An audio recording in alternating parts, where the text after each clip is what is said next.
welcome to Wealth and Wellness with Grace NABASABALA.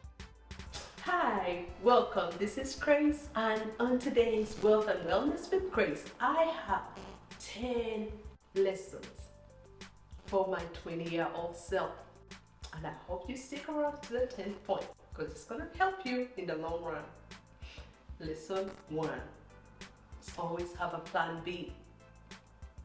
I always say plan B. It's not the pregnancy plan B that you're thinking about. It is the plan B for your life, plan B for your career, plan B for your education, plan B for your family. And it doesn't mean having a plan B is not having trust.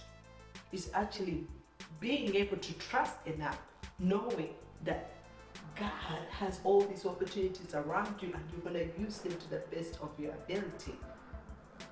Right? Say for example, when you're in college or school or whatever you want to focus on in school, just knowing that career, sometimes we're stuck on this particular field. I have to be this. Have a plan B for another career just in case that particular career doesn't work out. That's what I mean. And say for finances. So for example, I'm an agent, realtor in Louisiana. And if you're around Louisiana, you know the market has been a little tight. A lot of sellers and buyers were a little scared and terrified with the changes in the market, which means not a lot of transactions around this time. So the plan B for me is having rentals, right? Having rentals, that's a source of income. Whatever is happening over here as an agent is not affecting what's happening with my rentals, because my rentals income is still coming in. So that helps you in the long run, right? Second is about no shortcuts in life. I say no shortcuts because whatever you want, you can have. Stop waiting for other people to do for you what you can do for yourself.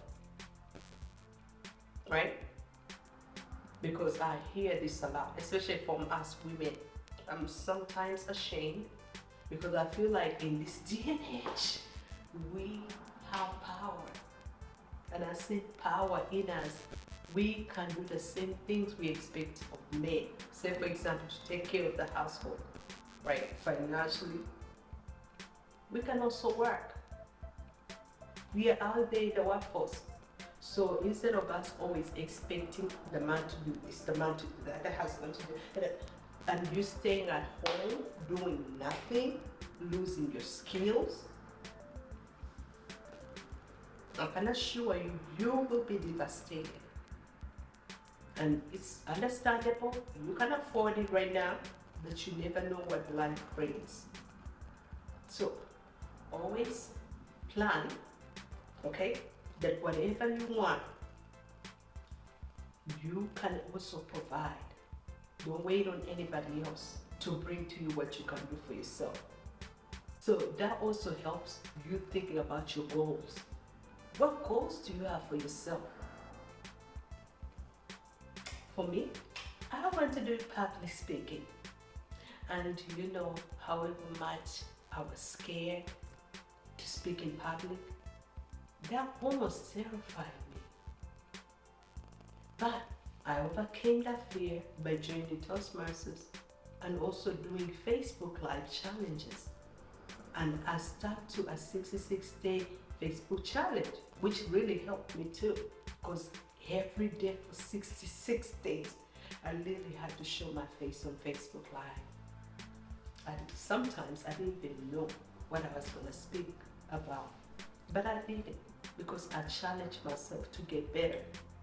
Because that 1% of challenging yourself compounds, right? You're getting better in the process. And look at me now. I'm on YouTube.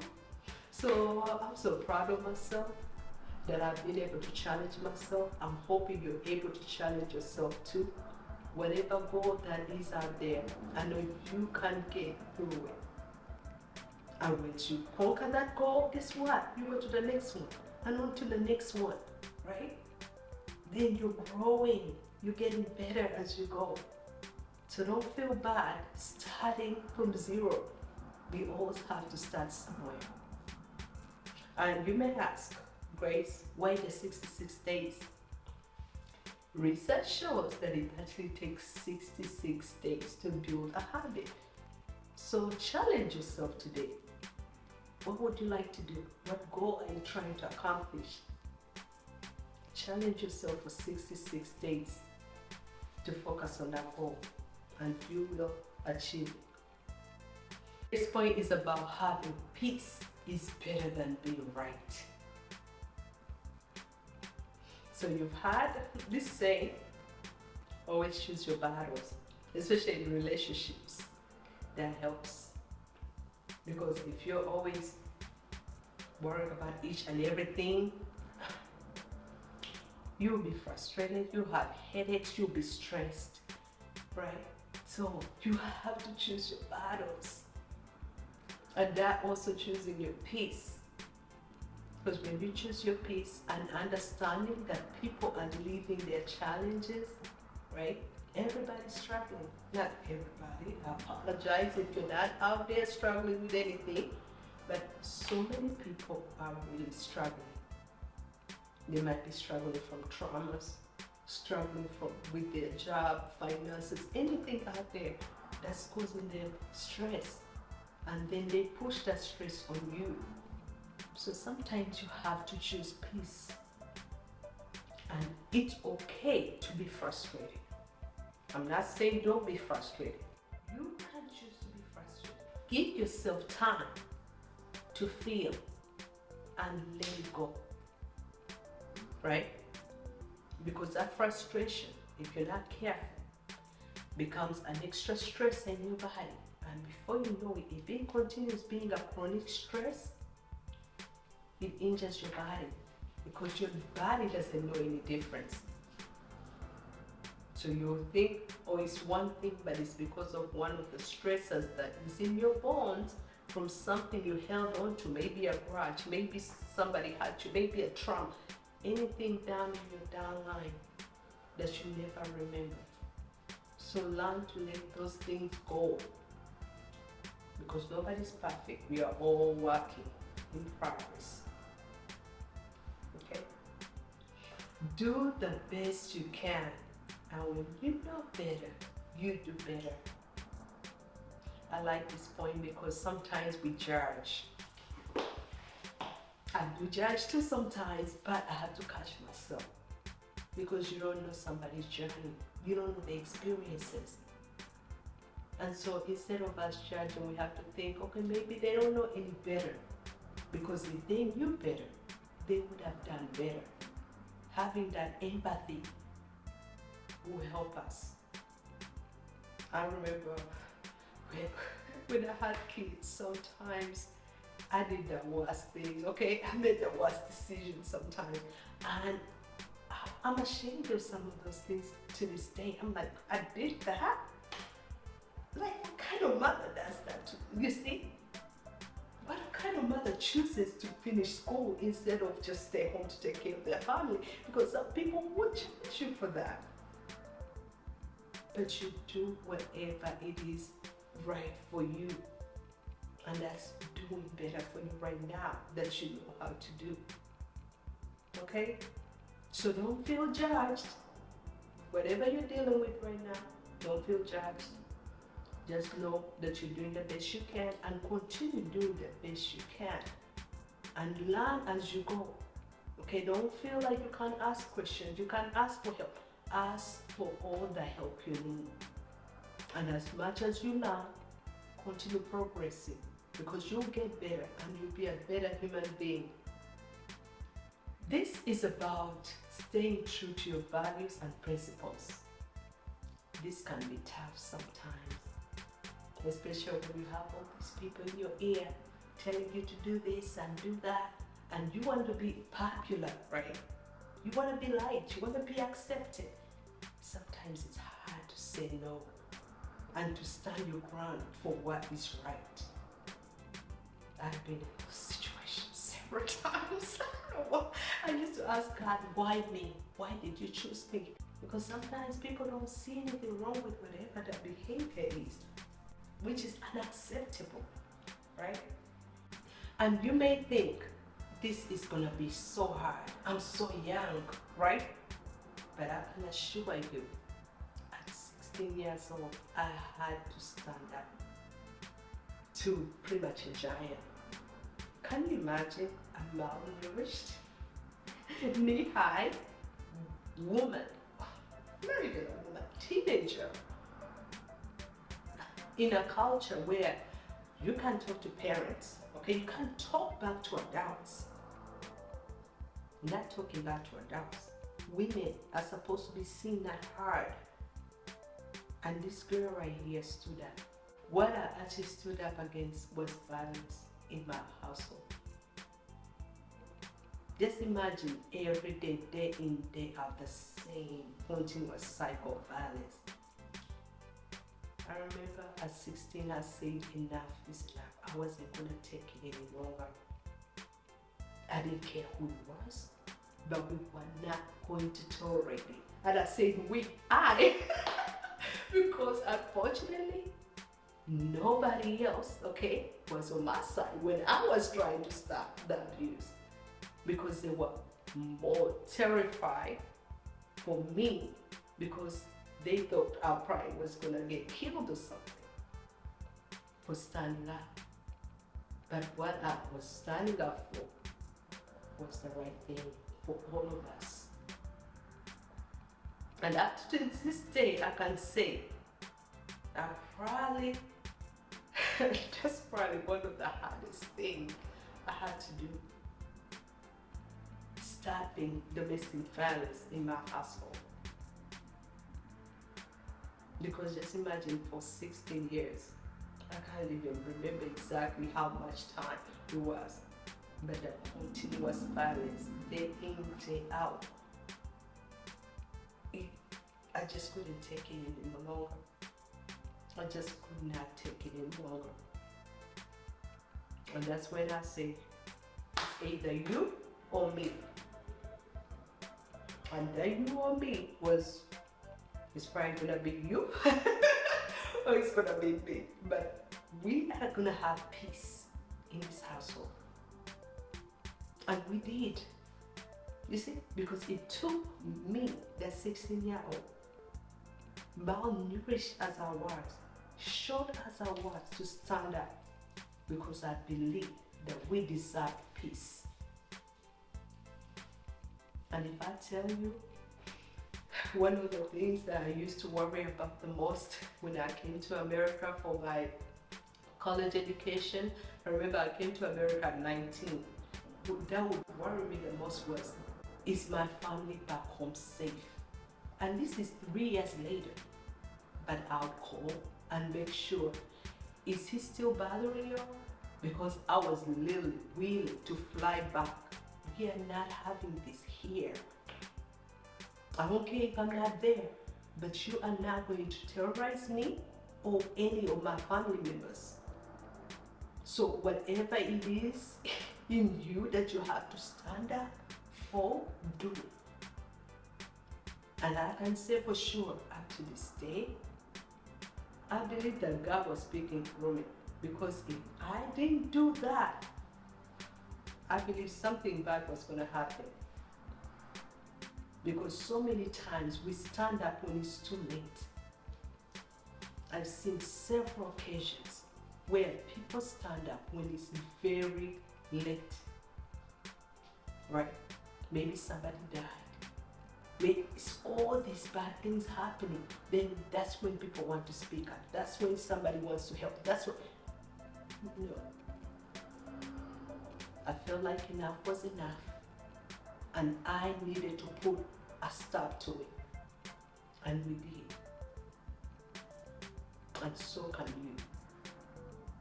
Because abuse is not love. I don't care who's abusing you. Abuse is never love. If somebody loves you, they will never abuse you. And that's any kind of abuse. Physical, verbal, sexual, psychological, right? That's all abuse.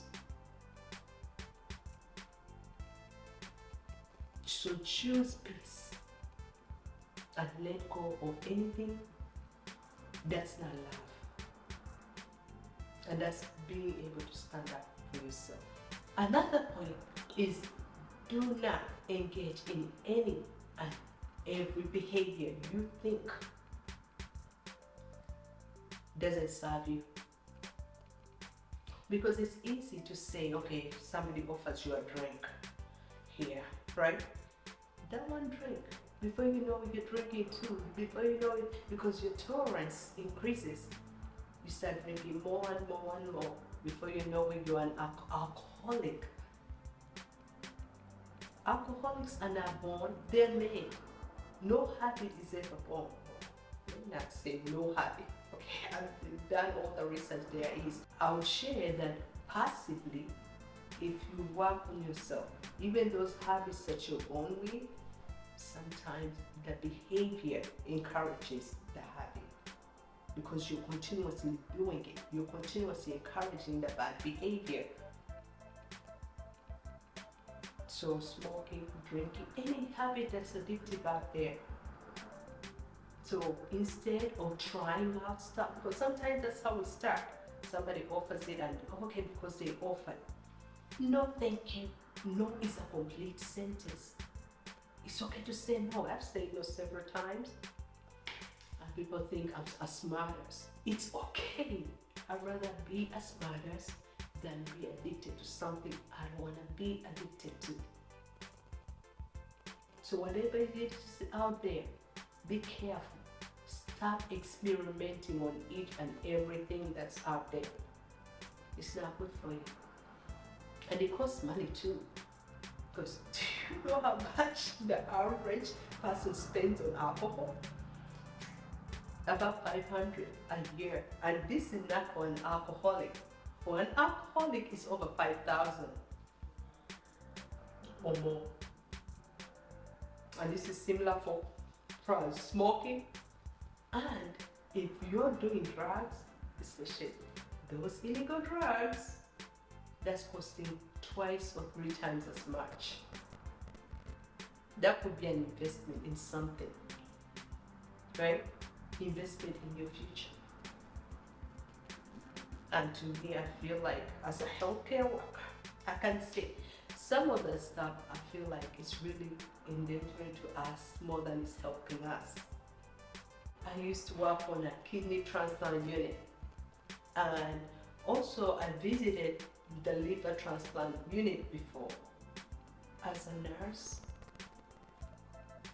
looking at patients with liver issues, right? Liver complications. You only have one liver because of alcohol. That took away my appetite for alcohol. I don't want it. I don't need it.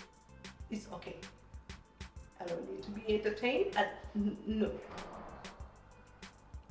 Because if you go out there and research liver disease, right? Because most of those liver diseases are because of alcohol consumption, unfortunately. So I hope you take this message seriously, that whatever habit it is out here, I don't know how old you are, it could be smoking, okay? Learn about smoking, okay? Sometimes they share in schools, no drugs, no smoking, no this, but take that message seriously. Because it's really not just costing you money, it's costing your life. And to me, there's nothing more precious than life. So value your life, okay? And stay away from those habits that are not serving you. Next is about most behaviors that we actually engage in. We don't engage in them because sometimes we want to. Sometimes it's a numbing mechanism. Maybe you're depressed. Maybe you're trying to fit in. Whatever it is out there, okay? You're coping with grief. We just got through a pandemic. A lot of debts, a lot of fear, a lot of frustration, a panic. So I do understand. Some of those behaviors were a way to cope, right? But we have to think about healthy ways to cope. And also feeding in, you can never feed in enough. You can never feed in enough. Because if those people don't love you the way you are, there's nothing you can do. You can try to feed in now, they still won't love you for you. So find people who accept you the way you are, instead of you trying to impress them. And also ask for help, right? So if you're trying to get over alcohol, right? There are so many treatment centers out there and people willing to help you. So you just have to ask for help. And also do the work, because that's what it takes, doing the work. The next one is appreciate life as it presents itself. I said this point because I was always the goal-oriented person in my life that I remember the most. I came to school, I shared that I came at 19, right, for college. I already had my goals. I needed to finish school by 23. I needed to start a career. I needed to be a millionaire at 30. I needed to have a family at 40, right? If I tell you I'm 37, but so many things have changed along the way. And also, there was a twist in my journey. I started a family early during my college years. And at first I thought I was gonna die. But no, I survived. Because I know it's harder when you have a family, okay, like I did, but it's doable. It's not as hard as it used to. Or maybe, let me not assume that it's easier for everybody who's watching, but hopefully it's not as hard for you as well. Because for me, I was able to use all the help I could get. Daycare, friends, right? My husband, everybody pitched in. We worked together because while the kids were going to school, I was going to school, right? It's like daycare, school, I'm going to school, to college. And through all that, and do you know one thing I'm grateful for? They were my biggest motivator.